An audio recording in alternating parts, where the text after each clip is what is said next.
കർണാടക ഷിരൂരിൽ മണ്ണിടിച്ചിലിൽ കാണാതായ അർജുനായുള്ള തിരച്ചിൽ നിർണായക ഘട്ടത്തിലേക്ക് എത്തിയിരിക്കുകയാണ്. ഐബോർഡ് ഡ്രോണിന്റെ ബാറ്ററികൾ ഷിരൂരിൽ എത്തിച്ചിട്ടുണ്ട്. എന്തായാലും ഇപ്പോൾ 18 അംഗ സ്കൂബ സംഘം പുഴയിലിറങ്ങി തെരച്ചിൽ ആരംഭിച്ചിരിക്കുകയാണ്. ജോസഫ് അഗസ്റ്റിനുണ്ട് വിശദാംശങ്ങൾ നൽകാൻ ഞങ്ങളുടെ പ്രതിനിധി. ജോസഫ്, ഇന്നലെ കണ്ട പോലുള്ള ദൗത്യമല്ല ഇന്ന് പുരോഗമിക്കുന്നത്. ഇന്ന് ഏറ്റവും നിർണായകമായിട്ടുള്ള അല്ലെങ്കിൽ ജാഗ്രത അത്രത്തോളം വേണ്ട ഒരു ദൗത്യം തന്നെയാണ് പുരോഗമിച്ചുകൊണ്ടിരിക്കുന്നത്. കാരണം ഇപ്പോൾ പുഴയിലേക്ക് ഇറങ്ങുമ്പോൾ നിരവധിയായിട്ടുള്ള പ്രതിസന്ധികളാണ് കാത്തിരിക്കുന്നത്. പ്രത്യേകിച്ചും ഈ അടിയൊഴുക്കുണ്ട്, അതിനോടൊപ്പം തന്നെ ഇടവിട്ട് മഴയും ഉണ്ട്. എങ്ങനെയാണ് നിലവിലൊരു കാലാവസ്ഥ? അതുപോലെ തന്നെ ഈ 18 അംഗ സ്കൂബ സംഘം പുഴയിൽ ഇറങ്ങിയിട്ടുണ്ട്. എന്തൊക്കെയാണ് അവിടെ നടക്കുന്നത്? വിവരങ്ങൾ. ഭദ്ര റിട്ടയർഡ് മേജർ ജനറലിന്റെ ഇന്ദ്രപാലിന്റെ നേതൃത്വത്തിലുള്ള രക്ഷാദൌത്യം ഇപ്പോൾ ഊർജ്ജസ്വലമായി മുന്നേറുന്ന സാഹചര്യമാണ് നിലവിലുള്ളത്. ഐബോർഡ് സാങ്കേതിക വിദ്യയ്ക്കായി ഉപയോഗിക്കേണ്ട ബാറ്ററികൾ ഇപ്പോൾ സംഭവ സ്ഥലത്ത് എത്തിച്ചു. അല്പസമയത്തിനകം ഈ ഈ കാലാവസ്ഥ ഇപ്പോൾ അനുകൂലമാണ്. അല്പസമയത്തിനകം ഇത് കൃത്യമായി അസംബിൾ ചെയ്ത് ഈ ഡ്രോൺ പറത്താനാകുമെന്നാണ് പ്രതീക്ഷിക്കുന്നത്. ഈ പുഴയിലെ ജലനിരപ്പ്, പുഴയിലെ വെള്ളത്തിന്റെ ഒഴുക്ക് വേഗത പഠിക്കാൻ വേണ്ടിയിട്ടാണ് ഈ ദൗത്യ സംഘം ആദ്യം പരിശോധനകൾ നടത്തിയത്. ഈ സാഹചര്യത്തിൽ ഈ പ്രതികൂല സാഹചര്യമാണെങ്കിൽ പോലും ഈ സാഹചര്യത്തിൽ പോലും ഈ മിഷൻ തുടർന്നു കൊണ്ടുപോകാം എന്നൊരു കാര്യമാണ് മേജർ ജനറൽ ഇന്ദ്രപാൽ വ്യക്തമാക്കിയിട്ടുള്ളത്.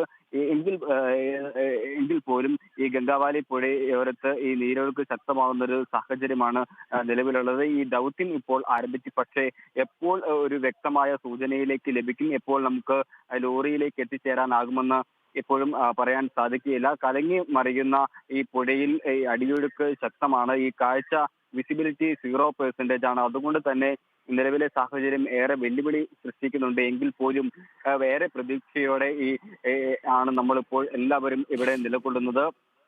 കൂടുതൽ ബൂം എക്സ്കവേറ്ററുകൾ സംഭവ സ്ഥലത്ത് എത്തിച്ചിട്ടുണ്ട്. നിലവിലിപ്പോൾ 2 ബൂം എക്സ്കവേറ്ററുകളാണ് നിലവിലിപ്പോൾ പ്രവർത്തിക്കുന്നത്. കരയിൽ നിന്ന് ഒരേ സമയം ഈ സൂചന ലഭിച്ച സ്ഥലത്ത്, അതായത് ലോറി ഉണ്ട് എന്ന് സിഗ്നൽ ലഭിച്ച സ്ഥലത്ത് ഇപ്പോൾ എക്സ്കവേറ്ററുകൾ പ്രവർത്തിക്കുന്നുണ്ട്. ഇത്തരത്തിൽ ഇപ്പോൾ തന്നെ ഈ എക്സ്കവേറ്ററിന്റെ പ്രവർത്തനങ്ങൾ ആരംഭിച്ചത് കൊണ്ട് തന്നെ ഈ വളരെ വേഗം പൊസിഷൻ മനസ്സിലാക്കി കഴിഞ്ഞു കഴിഞ്ഞാൽ, ഡ്രോൺ ഉപയോഗിച്ചുള്ള പൊസിഷൻ മനസ്സിലാക്കി കഴിഞ്ഞാൽ എത്രയും വേഗം തന്നെ ഈ ലോറിയിലേക്ക് എത്തിച്ചേരാൻ ആകുമെന്നാണ് പ്രതീക്ഷിക്കുന്നത്. നാവികസേനയും അത്തരത്തിലാണ് ഒരു പ്രതീക്ഷയാണ് വെച്ച് പുലർത്തുന്നത്. ഏതൊക്കെയായാലും ശക്തമായ ഒരു മൺസൂൺ കാറ്റ് നേരത്തെ വീശിയടിക്കുന്ന ഒരു സാഹചര്യം ഉണ്ടായിരുന്നു. ഇപ്പോൾ ഒരു മണിക്കൂറായി അനുകൂലമായ സാഹചര്യമാണുള്ളത്. നിലവിൽ തെളിഞ്ഞ ആകാശം അന്തരീക്ഷവുമാണുള്ളത്. ഇടയ്ക്ക് കാറ്റ് വീശുന്നുണ്ടെങ്കിലും അത്രയ്ക്ക് ശക്തമല്ലാത്ത ആ കാറ്റാണ് നിലവിലുള്ളത്.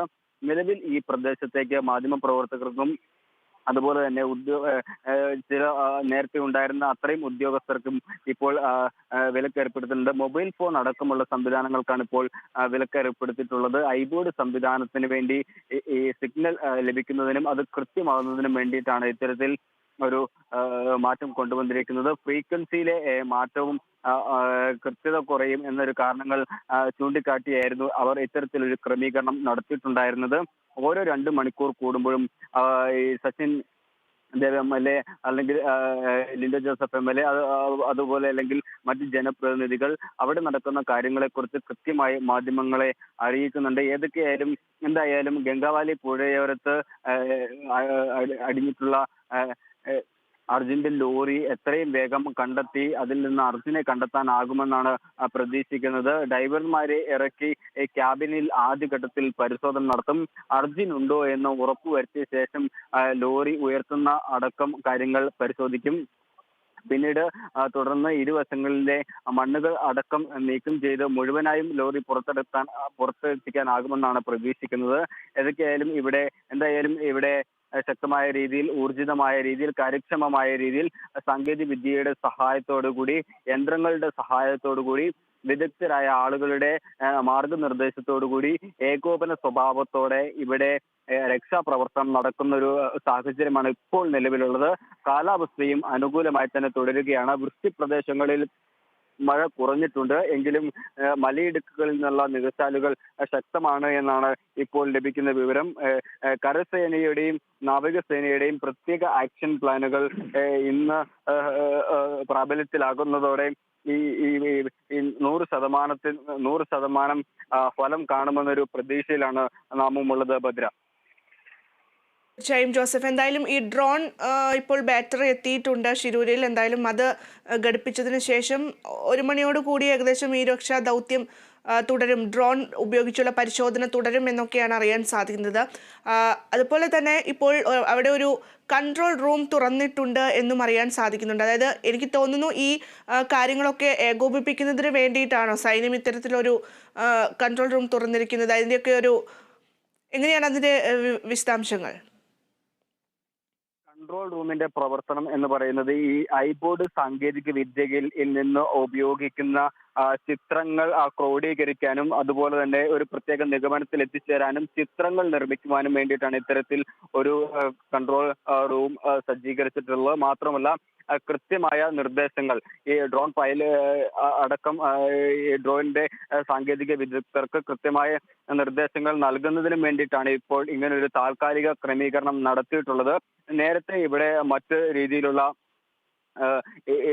ഷെഡുകൾ നിർമ്മിക്കുന്നതിന് അനുമതി നൽകിയിട്ടുണ്ടായിരുന്നില്ല. കാരണം അപകട സാധ്യത തന്നെയാണ് ഇത്തരത്തിൽ വിലക്കുകൾ ഏർപ്പെടുത്തുന്നതിനുള്ള ഒരു പ്രധാന സാഹചര്യം ഉണ്ടായത്. പക്ഷേ കൺട്രോൾ റൂം ഈ ദൗത്യത്തിന്റെ ഒരു പ്രധാന ഘടകമാണ്.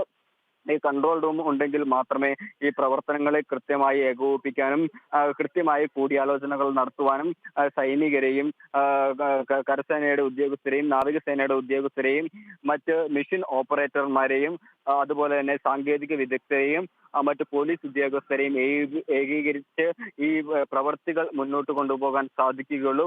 ഇതിന്റെ ഭാഗമായാണ് ഈ കൺട്രോൾ റൂം അടക്കം പ്രവർത്തിച്ചു വരുന്നത്. എന്തായാലും ശുഭകരമായ ഒരു വാർത്ത ലഭിക്കുമെന്നാണ് ഈ മേജർ ജനറൽ അടക്കമുള്ള ആളുകൾ വ്യക്തമാക്കിയിട്ടുള്ളത്. നാമും അത്തരത്തിലൊരു പ്രതീക്ഷയിലാണ് നിലവിലുള്ളത്. ദുഷ്കരമായി തുടരുന്ന ഒരു സാഹചര്യത്തിൽ പോലും ദൗത്യം തുടരാൻ സാധിക്കും എന്ന് അദ്ദേഹത്തിന്റെ വാക്കുകൾ തന്നെ ഏറെ പ്രതീക്ഷ നൽകുന്നതാണ്. ആ ഒരു പ്രതീക്ഷ തന്നെയാണ് ഇന്ന് ഫലം കാണുമെന്നുള്ള ഒരു ആത്മവിശ്വാസത്തിലേക്ക് ഉദ്യോഗസ്ഥരെ അടക്കം നയിക്കുന്നത്. എന്തായാലും ഈ പ്രവർത്തനങ്ങൾ ഒരു ഏകീകൃത സ്വഭാവം ഉണ്ടായിരിക്കുന്നു. ശരി ജോസഫ്, എന്തായാലും ജോസഫ് ലൈനിൽ ഉണ്ടാകണം. നമുക്കിപ്പോൾ അതുല്യ കൂടി ചേരുന്നുണ്ട്. അതുല്യ, ഇങ്ങനെയൊക്കെയാണ് പോകുന്നത്. അതായത് 2 എക്സ്കവേറ്റർ അവിടെ പ്രവർത്തിക്കുന്നുണ്ട്. അതോടൊപ്പം തന്നെ ഈ നാവികസേനയുടെ മുങ്ങൽ വിദഗ്ധർ ഇപ്പോൾ പുഴയിലേക്ക് ഇറങ്ങിയിട്ടുണ്ട്. 3 ടീമായി 15 അംഗ സംഘമാണ് ഇറങ്ങിയിട്ടുള്ളത്. അതോടൊപ്പം തന്നെ ഡ്രോണും എത്തിച്ചിട്ടുണ്ട്. ഡ്രോണിൻ്റെ ബാറ്ററിക്കായിരുന്നു, അതിപ്പോൾ എത്തിച്ചിട്ടുണ്ട് ശിരൂരിൽ. എന്തായാലും ഇത്തരത്തിലാണ് പോകുന്നത് ഇതിൻ്റെ ഒരു രക്ഷാദൗത്യം. എങ്ങനെയാണ് ഇതൊന്ന് വിശദീകരിക്കാമോ? കാരണം നമുക്ക് ഈ ഡ്രോൺ എത്തിക്കുന്ന പക്ഷം കൂടുതൽ നമുക്ക് ഈ വാഹനവുമായി ബന്ധപ്പെട്ട കാര്യങ്ങളൊക്കെ നമുക്ക് ലഭിക്കും എന്നുള്ളതാണ് അറിയാൻ സാധിക്കുന്നത്. എങ്ങനെയാണ് അതുമായി ബന്ധപ്പെട്ട രക്ഷാപ്രവർത്തനങ്ങൾ ഉണ്ടാവുക? ഭദ്ര, നിലവിൽ ഈ ഡ്രോണിന്റെ ബാറ്ററികൾ ശിരൂരിൽ എത്തിച്ചു കഴിഞ്ഞു. ഇവിടെ ഈ നദിക്ക് തീരത്തായി ഈ പ്ലാറ്റ്ഫോം ഉണ്ടാക്കിയതിനോടൊപ്പം തന്നെ ഒരു പ്രതലം പണിതിട്ടുണ്ട്. ആ പ്ലാറ്റ്ഫോമിന് അടുത്തായി ഒരു താൽക്കാലിക ടെൻഡിൽ കൺട്രോൾ റൂം സജ്ജീകരിച്ചിട്ടുണ്ട്. ഈ ഡ്രോണിനെ നിയന്ത്രിക്കാനുള്ള, അതുപോലെ തന്നെ ഡ്രോണിൽ നിന്ന് ലഭിക്കുന്ന സിഗ്നലുകൾ റിസീവ് ചെയ്ത് അത് ഡീകോഡ് ചെയ്ത് ഒരു ചിത്രം പുനഃസൃഷ്ടിക്കുന്നതിന് ആവശ്യമായ ഉപകരണങ്ങൾ, അത്യാധുനിക കമ്പ്യൂട്ടർ അടക്കമുള്ള ഉപകരണങ്ങൾ സെറ്റ് ചെയ്ത ഒരു കൺട്രോൾ റൂം ഇവിടെ സജ്ജമാക്കിയിട്ടുണ്ട്. ആ കൺട്രോൾ റൂമിൽ വെച്ച് ഇനി ഈ ഡ്രോണിന്റെ ഭാഗങ്ങൾ അസംബിൾ ചെയ്യാനുള്ള ഒരു നടപടിയാണ് ഇപ്പോൾ നടന്നുകൊണ്ടിരിക്കുന്നത്. ഈ ബാറ്ററികൾ, ശിരൂരിൽ എത്തിച്ച ബാറ്ററികൾ ഉപയോഗിച്ച് ആ ഡ്രോണ് അസംബിൾ ചെയ്ത് അധികം വൈകാതെ തന്നെ അത് പറത്താൻ തുടങ്ങും. നിലവിൽ കാറ്റിന്റെ വേഗത അവിടെ കുറവാണ്. 15 നോട്ടിക്കൽ മൈൽ വരെ ആയിരുന്നു നേരത്തെ കാറ്റിൻ്റെ വേഗം. എന്നാൽ ഇപ്പോൾ IMDയുടെ റിപ്പോർട്ട് അനുസരിച്ച്, കാലാവസ്ഥാ റിപ്പോർട്ട് അനുസരിച്ച് ആ കാറ്റിൻ്റെ വേഗത 7 നോട്ടിക്കൽ മൈലിലേക്കായി കുറഞ്ഞിട്ടുണ്ട്. അതോടൊപ്പം തന്നെ ജലനിരപ്പും താണു വരുന്നുണ്ട്. ഈ ഒരു സാഹചര്യത്തിൽ ഡ്രോൺ പറത്താൻ അനുകൂലമായ ഒരു സാഹചര്യമാണുള്ളത്. 15 നോട്ടിക്കൽ മൈൽ വരെ ശക്തമായ കാറ്റിൽ പിടിച്ചു നിൽക്കാൻ, 13 നോട്ടിക്കൽ മൈൽ വരെ, 13 നോട്ടിക്കൽ മൈൽ വരെയുള്ള കാറ്റിൽ ശക്തമായി പിടിച്ചു നിൽക്കാൻ ഈ ഡ്രോണിന് കഴിയും. അതിന് മുകളിൽ കാറ്റിന് വേഗതയുണ്ടെങ്കിലാണ് ഇത് പ്രതിസന്ധി സൃഷ്ടിക്കുകയുള്ളൂ. നിലവിൽ പറത്താൻ അനുകൂലമായ ഒരു കാലാവസ്ഥയാണ്. അതുകൊണ്ട് തന്നെ ഈ ഡ്രോൺ ഉപയോഗിച്ചുള്ള തിരച്ചിലിൽ ലോറിയുടെ സ്ഥാനം, ഈ ലോറി എന്നത് വലിയൊരു വസ്തു, 30 അടി അല്ലെങ്കിൽ അത്തരത്തിൽ ഭാരമുള്ള ഒരു വസ്തു എവിടെയാണ് കിടക്കുന്നത് എന്നതിലപ്പുറം ആ ലോറിയുടെ കിടപ്പ് എങ്ങനെയാണ്, അതിൻ്റെ ക്യാബിൻ വരുന്നത് ഏത് ഭാഗത്താണ്, ലോറിയുടെ പിൻഭാഗം അഥവാ കണ്ടെയ്നർ, ആ മരം സൂക്ഷിക്കുന്ന ട്രക്കിൻ്റെ ആ പിൻഭാഗം വരുന്നത് എവിടെയാണെന്നത് കൃത്യമായി ഒരു എക്സ്റേ ചിത്രം പോലെ തെളിഞ്ഞ് ഈ സ്കാനർ ഉപയോഗിച്ച് നമുക്ക് ലഭിക്കും എന്നാണ് പറയുന്നത്. റേഡിയോ തരംഗങ്ങൾ ഉപയോഗിച്ചുകൊണ്ടുള്ള സാങ്കേതിക വിദ്യയാണ് ഈ ഐബോർഡ് സ്കാനറിലുള്ളത്. ഈ ഡ്രോണ് ഈ ജലോപരിതലത്തിന് മുകളിലൂടെ പറന്ന് റേഡിയോ തരംഗങ്ങൾ അയക്കുകയും ആ റേഡിയോ തരംഗങ്ങൾ എക്സ്റേ പ്രവർത്തിക്കുന്നത് പോലെ തന്നെ ഈ പുഴയുടെ അടിത്തട്ടിനെ സ്കാൻ ചെയ്ത് അവിടെയുള്ള വസ്തു എന്താണോ അതിൻ്റെ രൂപത്തിൽ തന്നെ തട്ടി തിരിച്ചു വരുന്ന ആ റേഡിയോ സിഗ്നലുകൾ സ്വീകരിക്കുകയും ഈ ചിത്രം പുനഃസൃഷ്ടിക്കുകയുമാണ് ചെയ്യുക. അങ്ങനെ ചെയ്യുമ്പോൾ ഈ ലോറി തലകീഴായാണ് കിടക്കുന്നതെങ്കിൽ ആ രീതിയിലുള്ള ചിത്രമായിരിക്കും ലഭിക്കുക. ലോറി മറിഞ്ഞാണ് കിടക്കുന്നതെങ്കിൽ ആ രീതിയിലുള്ള ചിത്രമായിരിക്കും ലഭിക്കുക. അതുകൊണ്ട് തന്നെ ഈ സ്കാനർ ഉപയോഗിച്ചുള്ള പരിശോധനയിൽ ഒരു 3 മീറ്റർ നീളമുള്ള വണ്ടിയാണെന്നിരിക്കട്ടെ, അതിൽ എത്രാമത്തെ മീറ്ററിലാണ് ക്യാബിൻ വരുന്നത്, എത്രാമത്തെ മീറ്ററിലാണ് ഈ ട്രക്കിൻ്റെ പിൻഭാഗം വരുന്നത് എന്ന് വളരെ കൃത്യമായി പിൻ പോയിന്റായി നമുക്ക് കണ്ടുപിടിക്കാൻ പറ്റും. അതിനാണ് ഇപ്പോൾ നിലവിൽ ഈ ഒരു സാധ്യത കൽപ്പിക്കുന്നത്. അങ്ങനെയാണെങ്കിൽ ആ ഒരു ഒറ്റ പോയിന്റിലേക്ക് നാവികസേനയുടെ 3 ബോട്ടുകളിലുള്ളവർ ചെല്ലുകയും ഒരു ബോട്ടിലുള്ളവർ മാത്രം ഇറങ്ങി പരിശോധന നടത്തി അർജുൻ ക്യാബിനുള്ളിലുണ്ടോ എന്ന് ഉറപ്പാക്കുകയുമാണ് ചെയ്യുക. ഇതിനായി ഒരേ സമയം ഒരാൾ മാത്രമേ പുഴയിൽ ഇറങ്ങുകയുള്ളൂ. ഒരു ഓക്സിജൻ സിലിണ്ടറും അതുപോലെ തന്നെ അരയിൽ കയറുകൊണ്ടുള്ള സുരക്ഷാ ഉപകരണവും ധരിച്ചായിരിക്കും ഇയാൾ നദിയിൽ ഇറങ്ങുക. 5 പേരടങ്ങുന്ന സംഘമാണ് ഒരു ബോട്ടിലുണ്ടാവുക. അതിൽ 4 പേരിൽ ഒരു സൂപ്പർവൈസറും ബാക്കിയുള്ളവർ ഡീപ് സീ ഡൈവേഴ്സ് അഥവാ മുങ്ങൽ വിദഗ്ധരുമാണ് ഉണ്ടാവുക. ഈ സൂപ്പർവൈസറും മറ്റ് 3 പേരും ബോട്ടിൽ തന്നെ ഇരിക്കുകയും ഒരു മുങ്ങൽ വിദഗ്ധൻ ഈ ഓക്സിജൻ സിലിണ്ടറും ധരിച്ചുകൊണ്ട് അടിത്തട്ടിലേക്ക് പോവുകയുമാണ് ചെയ്യുക.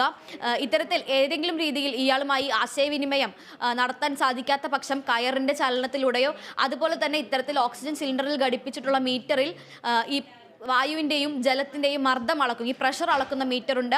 ആ പ്രഷർ അളക്കുന്ന മീറ്ററിൽ എന്തെങ്കിലും അസ്വാഭാവികത ഉണ്ടാവുകയോ ചെയ്യുന്ന പക്ഷം ഈ മുങ്ങൽ വിദഗ്ധനെ തിരിച്ച് ബോട്ടിലേക്ക് തന്നെ വലിച്ചുയർത്തും. അതിനുവേണ്ടിയുള്ള ഉപകരണമാണ് കയറുകൊണ്ടുള്ള ഉപകരണമാണ് അരയിൽ ധരിച്ചിട്ടുള്ളത്. സേഫ്റ്റി ബെൽറ്റ് പോലൊരു സംവിധാനം.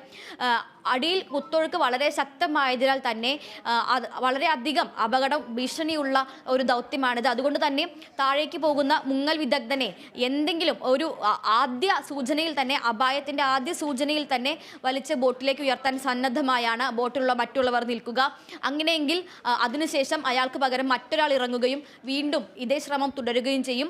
അങ്ങനെ അർജുനെ ട്രാക്ക് ചെയ്ത് എടുക്കുകയാണെങ്കിൽ, ക്യാബിനുള്ളിൽ അർജുൻ ഉണ്ടെന്ന് ഉറപ്പുവരുത്തുകയാണെങ്കിൽ അടുത്ത സംഘം നേവിയുടെ തന്നെ ബോട്ടിലുള്ള അടുത്ത സംഘം ഈ ദൗത്യസ്ഥലത്ത് സ്പോട്ടിലേക്ക് എത്തുകയും ഡൈവർമാർ കൊളുത്തുകളുമായി അടിത്തട്ടിലേക്ക് പോയി ട്രക്കിൽ ആ കൊളുത്തുകൾ ഘടിപ്പിക്കുകയുമാണ് ചെയ്യുക. ഈ കൊളുത്തുകളിലാണ് ഭാരമുയർത്തുന്ന ബാർജ് മൗണ്ടിംഗ് ക്രെയിൻ പോലുള്ള വലിയ ക്രെയിൻ ഉപയോഗിച്ച് ക്രെയിനിലെ ക്യാബിനുള്ളിൽ ഉണ്ടോ എന്ന് കണ്ടെത്തുക, അത് കഴിഞ്ഞിട്ട് ഈ ട്രക്ക് ഉയർത്തുക. ഇത്തരത്തിൽ 2 ഘട്ടങ്ങളായിട്ടാണ് ദൗത്യം ഇപ്പോൾ പ്ലാൻ ചെയ്തിരിക്കുന്നത്. നമുക്ക് വീണ്ടും ജോസഫിലേക്ക് തന്നെ പോകേണ്ടതുണ്ട്. ജോസഫെ, ഈ നേരത്തെ അതുല്യ സൂചിപ്പിച്ചതുപോലെ തന്നെ ഇപ്പോൾ ഡ്രോൺ പറത്തിക്കൊണ്ടുള്ള ഒരു പരിശോധനയിലേക്ക് കൂടി കാര്യങ്ങൾ പോകുമ്പോൾ നമുക്കറിയാം, നേരത്തെ മാധ്യമപ്രവർത്തകർക്കും അതുപോലെ തന്നെ മറ്റ് ജനപ്രതിനിധികളോടൊക്കെ പറഞ്ഞിട്ടുണ്ട് ഈ പരിസരത്തേക്ക് വരരുത്, കാരണം അത് സുരക്ഷയുമായി ബന്ധപ്പെട്ട ചില കാര്യങ്ങളാണ്. പ്രത്യേകിച്ചും ഫോണുമൊക്കെ ഓഫ് ചെയ്യേണ്ട ഒരു സാഹചര്യമുണ്ട്, ഈ റേഡിയോ സിഗ്നൽ ലഭിക്കേണ്ട കാരണമുണ്ട്. അതുകൊണ്ട് തന്നെ വലിയ രീതിയിൽ സുരക്ഷാ സന്നാഹങ്ങളൊക്കെ തന്നെ ഒരുക്കിയിട്ടുണ്ട്. ഒരു പരിധിക്കപ്പുറത്തേക്ക് മാധ്യമപ്രവർത്തകർക്കും അതുപോലെ തന്നെ മറ്റുള്ളവർക്കൊന്നും പ്രവേശനമില്ല എന്നൊരു നിലപാട് കൂടി സൈന്യം മുന്നോട്ട് വയ്ക്കുന്നു. എന്തായാലും തിരച്ചിൽ ആരംഭിച്ചിരിക്കുന്ന ഈ ഒരു ഘട്ടത്തിൽ നേരത്തെ അതുല്യ പറഞ്ഞൊരു കാര്യമുണ്ടായിരുന്നു ജോസഫ്, അതായത് മുങ്ങൽ വിദഗ്ധർ ഈ പുഴയിലേക്ക് ഇറങ്ങിയിട്ടുണ്ട്. എന്തായാലും പുഴയുടെ അടിത്തട്ടിലേക്ക് പോകേണ്ട ഒരു സാഹചര്യത്തിലേക്ക് കാര്യങ്ങൾ പോകുമ്പോൾ അവരുടെ കൂടെ സുരക്ഷ നമുക്ക് ഉറപ്പാക്കേണ്ടതുണ്ട്. അതുമായി ബന്ധപ്പെട്ട് എത്രത്തോളം ക്രമീകരണങ്ങൾ നടത്തുന്നുണ്ട്, അതുപോലെ തന്നെ ഒരു പക്ഷേ അർജുനെ കണ്ടെത്തുന്ന പക്ഷം എങ്ങനെയായിരിക്കും ആ ഒരു അദ്ദേഹത്തെ പുറത്തെത്തിക്കാനുള്ള നടപടികൾ തുടങ്ങിയ കാര്യങ്ങൾ എങ്ങനെയാണ്? ഭദ്ര, ആദ്യഘട്ടത്തിൽ ഇതിന്റെ കൃത്യമായിട്ടുള്ള രേഖാചിത്രം നിർമ്മിച്ചെടുക്കുക എന്നുള്ളതാണ് ഈ ദൗത്യ സംഘത്തിന്റെ ലക്ഷ്യം. അതായത് എത്ര മീറ്റർ ആഴത്തിലാണ് ഈ ട്രക്ക് കിടക്കുന്നതെന്ന് ആദ്യം സ്ഥിരീകരിക്കുക, അതിനുശേഷം ഇതിന്റെ എങ്ങനെയാണ് ഇത് കിടക്കുന്നതെന്ന് സ്ഥിരീകരിക്കുക, ഈ ഭാഗത്തെ പുഴയുടെ വേഗത എത്രയുണ്ട് എന്ന് സ്ഥിരീകരിക്കുക. ഈ കാര്യങ്ങൾ ഒക്കെ പരിഗണിച്ചാണ് പിന്നീട് പരിശോധന നടത്തുകയുള്ളൂ. ഈ കാര്യങ്ങൾ ലഭിച്ചതിന് ശേഷം ആദ്യഘട്ടത്തിൽ ഈ ലോറിയുടെ ക്യാബിൻ ഭാഗത്ത് മണ്ണ് നീക്കം ചെയ്യും. ഈ മണ്ണ് നീക്കം ചെയ്തതിന് ശേഷം ലോറി ക്യാബിനുള്ളിൽ അർജുൻ ഉണ്ടോ എന്നുള്ള സ്ഥിരീകരണമായിരിക്കും ആദ്യം നടത്തുക. അർജുനെ കണ്ടെത്താൻ സാധിച്ചില്ലെങ്കിൽ ഒരു പക്ഷേ ഈ ലോറി അടക്കം പുറത്തെത്തിക്കുന്നതിനുള്ള ശ്രമങ്ങൾ ഉപേക്ഷിക്കുമെന്നാണ് പ്രതീക്ഷിക്കുന്നത്. ഈ അർജുനെ കണ്ടെത്തിയാൽ ഈ ക്യാബിൻ ഭാഗത്തെ മണ്ണ് പൂർണ്ണമായും നീക്കം ചെയ്ത് വാഹനം ഉയർത്തിക്കൊണ്ട് ഒരു സുതാര്യമായ സ്ഥലത്ത് അല്ലെങ്കിൽ അധികം കുത്തൊഴുക്കില്ലാത്ത സ്ഥലത്ത് ഉയർത്തിക്കൊണ്ട് ഇത്തരത്തിൽ അർജുനെ പുറത്തെത്തിക്കാനുള്ള ഒരു ശ്രമകരമായിട്ടുള്ള ഒരു ദൗത്യമായിരിക്കും ഇപ്പോൾ ഉണ്ടാകുക. നേരത്തെ ഈ പുഴയിൽ തടയണയൊക്കെ നിർമ്മിച്ച് ഈ പുഴയുടെ വേഗത നിയന്ത്രിക്കുമെന്ന് സൂചിപ്പിച്ചിരുന്നെങ്കിലും അത്തരത്തിൽ ഒരു സാഹചര്യം നിലവിൽ ഇല്ല എന്നാണ് ഇപ്പോൾ അധികൃതർ തന്നെ വ്യക്തമാക്കുന്നത്. ഏതായാലും നമ്മൾ വളരെ പ്രതീക്ഷയോടെ കാത്തിരിക്കുന്നത് പോലെ എത്രയും വേഗം കണ്ടെത്താൻ സാധിക്കുമെന്നാണ് പ്രതീക്ഷിക്കുന്നത്.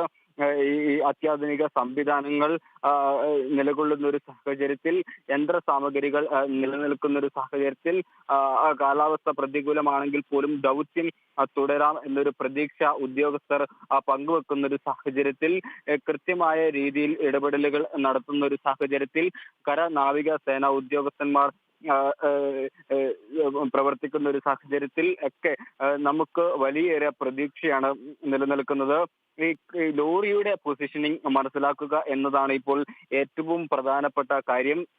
ഈ ലോറി അതുകൊണ്ട് തന്നെയാണ് ഈ മണ്ണ് നീക്കുന്നതിനായി ഇന്ന് കൂടുതൽ ബൂം എക്സ്കവേറ്ററുകൾ എത്തിച്ചിട്ടുള്ളത്. നിലവിൽ ഇപ്പോൾ 2 ബൂം എക്സ്കവേറ്ററുകളാണ് നിലവിൽ ഇവിടെ പ്രവർത്തിക്കുന്നത്, കാര്യക്ഷമമായ രീതിയിൽ പ്രവർത്തിക്കുന്നത്. ബേസ്മെന്റുകളും ശക്തമായ രീതിയിൽ ഇപ്പോൾ തയ്യാറാക്കി കഴിഞ്ഞു.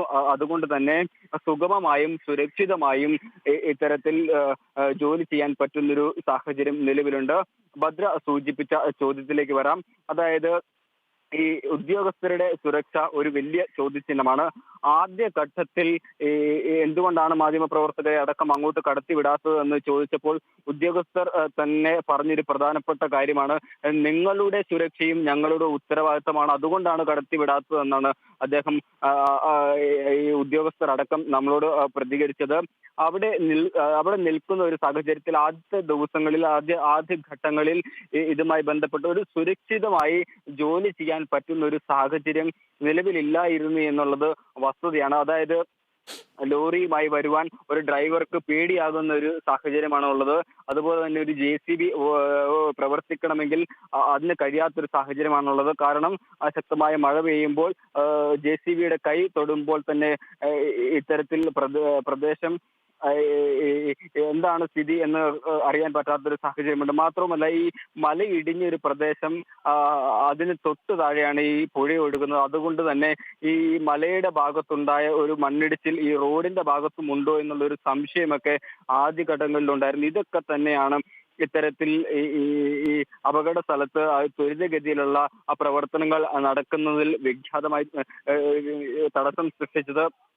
പക്ഷേ ഈ ഒരു ഘട്ടത്തിൽ റോഡ് സുരക്ഷിതമാണ് എന്ന് മനസ്സിലാക്കിയതിനു ശേഷം സുഗമമായ യന്ത്ര സാമഗ്രികൾ പ്രവർത്തിക്കുന്നതിനുള്ള സാഹചര്യമാണ് അധികൃതർ ഒരുക്കിയിരിക്കുന്നത്. അതിപ്പോൾ പൂർണ്ണമായ രീതിയിൽ ശരിയായിരിക്കുന്നു. ഈ യന്ത്ര സാമഗ്രികൾ കൃത്യമായ രീതിയിൽ അപകടരഹിതമായി ചെയ്യാൻ സാധിക്കുമ്പോൾ തന്നെ ഇവർ ആത്മവിശ്വാസത്തിലാണ്, ഈ ടീമും ആത്മവിശ്വാസത്തിലാണ്. ഈ ആത്മവിശ്വാസമാണ് അർജുനെ കണ്ടെത്താൻ സാധിക്കുമെന്നുള്ള ഒരു പ്രതീക്ഷ ഏവർക്കും നൽകുന്നത്. ഈ 2 ബൂം എക്സ്കവേറ്ററുകൾ നിലവിൽ പ്രവർത്തിക്കുന്നുണ്ട്. ഈ എക്സ്കവേറ്ററുകൾ കാര്യക്ഷമമായി പ്രവർത്തിക്കുന്നതിലൂടെ ഈ മണ്ണ് കൃത്യമായി നീക്കം ചെയ്യാൻ സാധിക്കും. ഈ മാപ്പിങ്ങിലൂടെ ലഭിക്കുന്ന ഈ ദൃശ്യങ്ങൾ, ഈ ചിത്രങ്ങളിലൂടെ കൃത്യമായി ലോറിയിലേക്ക്, ക്യാബിനിലേക്കും അർജുനിലേക്കും എത്തിച്ചേരാൻ സാധിക്കുമെന്നുമാണ് പ്രതീക്ഷിക്കുന്നത്.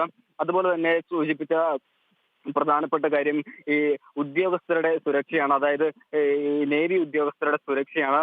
ഇതുമായി ബന്ധപ്പെട്ട് ആശങ്കകൾ ഏറെ ഉണ്ടായിരുന്നുവെങ്കിലും കൃത്യമായ ബദൽ സംവിധാനങ്ങൾ ഒരുക്കിക്കൊണ്ട് ഇവരുടെ സുരക്ഷ ഉറപ്പുവരുത്തുകയാണ് ഇപ്പോൾ റിട്ടയർഡ് മേജർ ജനറൽ ആയിട്ടുള്ള ദൗത്യ സംഘത്തിലെ പ്രധാന വിദഗ്ധൻ. അതുകൊണ്ട് തന്നെയാണ് ഈ മിഷനുമായി മുന്നോട്ട് പോകാൻ ഈ പ്രതികൂല സാഹചര്യത്തിലും ഇപ്പോൾ തയ്യാറായിരിക്കുന്ന ഒരു സാഹചര്യം നിലവിൽ ഉരുത്തിരിഞ്ഞിരിക്കുന്നത്. ഭദ്ര.